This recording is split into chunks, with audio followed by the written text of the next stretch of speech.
mock test, if you score about 190 to 200, it's good. 180 and above in the mock test, since the difficulty is also a little higher, I think that's fine. Okay, if the mock score is low, then that means that there are two possibilities. One, you have not finished the syllabus. Second possibility, you think that you have done the entire syllabus, but you don't know what you don't know. You don't know the areas where you are weak. You don't know what you don't know. So that means that you are marking. Now, this thing can happen with many of you. How many of you face this issue that I have attempted 60 questions, 30 are correct, 30 are incorrect. 50% of what I'm marking in the examination is coming out to be incorrect.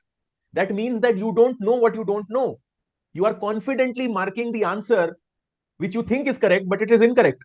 So confidently marking an incorrect answer is the sign of a person who doesn't know what he doesn't know. That is a very difficult thing. If you do not know which area you are weak in, it is extremely difficult for you to plug the gap. It is like, I am sick, but I do all my testing and everything is coming out to be correct. That's a very bad situation. हमें लगता है कि testing तो करा लिया और कुछ नहीं आया, बच गए. बच नहीं गए, कुछ तो इन्फेक्शन है, तभी तो बीमारी है. You are sick because of something in the body. It is better to identify it. If you are not able to identify it, खुशी होने की बात नहीं है, ये दुख करने की बात है कि आपको ये नहीं पता है कि कौन से एरिया में आपको प्रॉब्लम है. So do that with the mock papers. See the areas where you are marking the answers incorrectly very confidently, and that will be your weak area.